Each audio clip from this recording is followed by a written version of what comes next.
Hi, my name is Nancy, and I work with the International Socialist Organization. And I just want to start by saying I, like I'm sure many other people who are here tonight, are deeply indebted to your work. It's been absolutely essential in helping us cut through the kind of garbage that we're faced with every day when we try to figure out what's going on in the world. But I think there's also, if I can continue, I think there is also a problem in the analysis that I've seen in your works and that you presented tonight, in the sense that I think we can tend to lose the forest for the trees, that you present so many, astonishing details about what is wrong with the system and about what is wrong with the media, that we can tend to lose sight of what I think the really key question is, which is why is this control necessary in the first place? And I would submit at least that I think it's because there's I got a minute and a half, I swear to God it's no longer. It's because there's antagonistic interests involved. They didn't talk about milkmaids and dairy maids and spinsters and laborers in the 17th century for no reason. It was because they were the working class. And what we see today in this country, I think, is quite frankly, let's speak bluntly, a ruling class which tries to control a working class population. And that's what it's about, is holding on to that power. If that's the case, then it seems like to me the question that we face is how to organize to change that system, to challenge capitalism. And I think in that effort, you do a disservice to your listeners and to the people who respect your work when you equate Lenin with Stalinism as blithely as you did tonight. I say that, and I think it's also important to point out that that is an unquestioned assumption and also an easy applause getter we saw that you share with the mainstream media. And I think if it were actually that simple, the horrific kinds of measures that even bourgeois historians describe as a counter-revolution under Stalin would not have been necessary if they were all the same to begin with. Now, in short, to sum up, the situation that you have outlined tonight, I think, is extremely serious, and I think it's important that we all take it seriously. What we're talking about is literally the fate of millions of lives around the world, particularly in the international politics that you described. That being the case, then I think we need a full and a serious and a fair discussion of various different alternatives, not just talking about the horrors of capitalism, but actually how to change it to end this stuff once and for all. Well, I think you made it,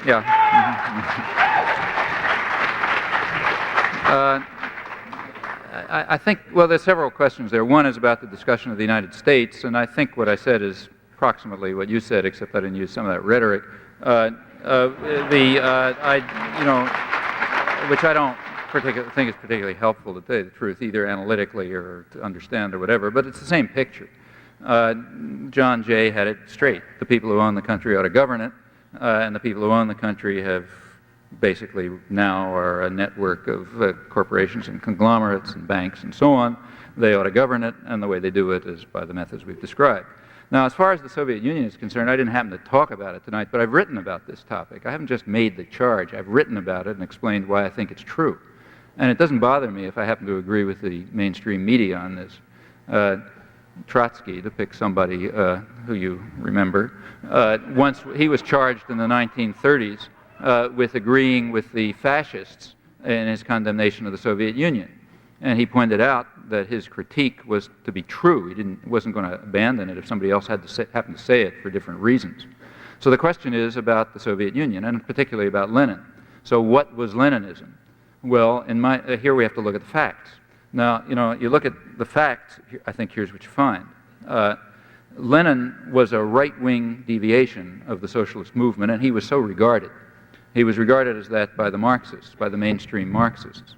We've forgotten who the mainstream Marxists were because they lost, and you only remember the guys who won. But if you go back to that period, the mainstream Marxists were people like, for example, Anton Pannekoek, who was head of education for the Marxist movement, and he's one of the people who Lenin later denounced as an infantile leftist. But he was one of the leading intellectuals of the actual Marxist movement. Rosa Luxemburg was another mainstream Marxist, and there were others. And they were very critical. In fact, Trotsky was one up until 1917. They were all very critical of Leninism because of this, what they regarded as this opportunistic vanguardism. The idea that the radical intelligentsia were going to exploit popular movements to seize state power and then to use that state power to whip the population into the society that they chose. Now, that was quite inconsistent with Marxism as understood by the mainstream sort of, I'd say, left Marxists. From this point of view, Bolshevism was a right-wing deviation. Trotsky made the same points up till 1917. Now, when Lenin came back to Russia in April 1917, he took a different line, quite a different line from the one he'd had in the past. You take a look at Lenin's work, it shifted character in April 17. In April 1917, it became kind of libertarian. That's when he came out with the April Theses, and that's when he wrote State and Democracy. It came out a year later, but that's when it was written.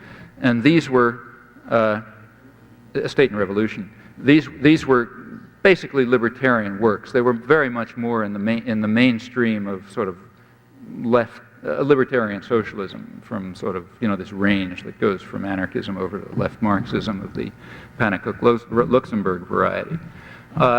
And he talked about Soviets and the need for a workers' organization and so on. And in fact, came really closer to what the essence of socialism was always understood to be. After all, the core of socialism was understood to be workers' control over production.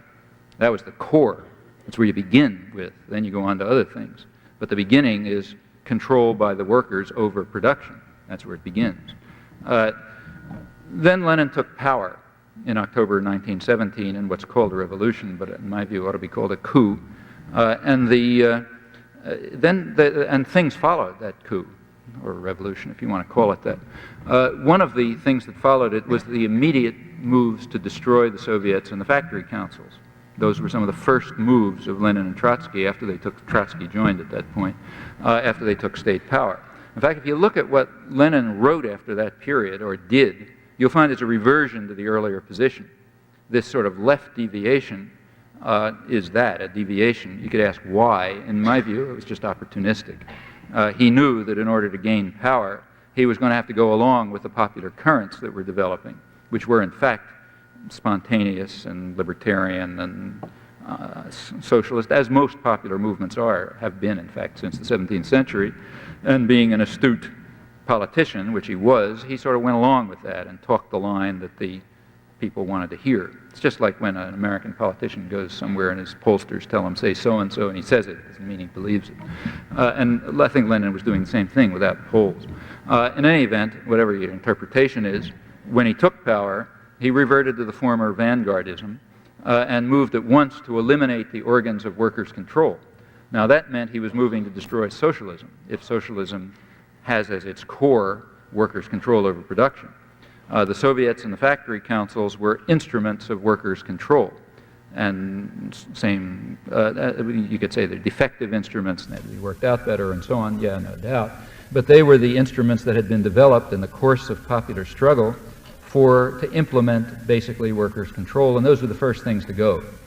By early 1918, it's still really before the Civil War set in, Lenin's view was pretty clearly expressed. It was the view that both he and Trotsky took the position that what you need is what Trotsky called a labor army, which is submissive to the control of a single leader. He said modern progress and development and socialism requires that the mass of the population subordinate themselves to a single leader in a disciplined workforce. Well, that has absolutely nothing to do with socialism. In fact, it's the exact opposite of it, and was criticized for that by in a spirit of some solidarity, because the revolutionary forces were still operative. He was criticized for that by people like Rosa Luxemburg and by Pannekoek and Gorter and the other mainstream sort of left Marxists, and I think they were right. It seems to me that, and then it just goes on from there. I mean, Lenin reconstructed the czarist systems of oppression often more efficiently, Cheka, KGB, and other techniques of control and oppression. I think from that point on, there was nothing remotely like socialism in the Soviet Union. I think it was, in fact, in my view, it was a precursor of later forms of totalitarianism. Now, you could. That's what I think happened, and I think that's what you discover if you look at the facts. Now, why is it called socialism? Well, I think I think that's complicated, and we should look at it. There's the Soviet Union calls it socialism, and after they took control they did take control pretty soon of most of the international socialist movement, because primarily of the prestige of having created something sort of socialism. Incidentally, just a side remark, Lenin remained, despite it all, a sort of an orthodox Marxist in many respects. And as an orthodox Marxist, he didn't believe that it was possible to have socialism in the Soviet Union. This was supposed to be, up to his death, or shortly before his death, when he was still writing, speaking lucidly, he kept the view that the Soviet revolution was a holding action. They would just kind of hold things in place until the real revolution took place in Germany, because the revolution, according to Marxist doctrine, was going to take place in the most advanced sector of modern industrial capitalism, for all the reasons that you read about in Marx. That's where the revolution had to take place. Obviously, that wasn't the Soviet Union, so there couldn't be socialism there. It was just some kind of holding action. And that presumably gave some sort of justification for eliminating the socialist institutions. I don't think it's a real justification, but probably that was the internal justification. And again, in taking that view, he was in accord with the mainstream Marxist tradition. Well, after that comes the view that all of this is socialism. And why should the communist parties take that view? I think the reason is because they wanted to exploit the moral force of socialism, which was quite real. It's kind of hard to remember that today, but at that time it was very real. This was regarded as a progressive moral force, and by associating their own destruction of socialism with the aura of socialism, they hoped to gain credit in the working classes and other progressive sectors. Now, the West also identified that with socialism, and they did it for the opposite reason. They wanted to associate socialism with the brutality of the Russian state that undermined socialism. So what you had is that the two major world propaganda agencies, for their own and quite different reasons, were claiming that this is socialism, that this destruction of socialism is socialism. And it's very hard to break out of the control of the world's two major propaganda agencies when they agree.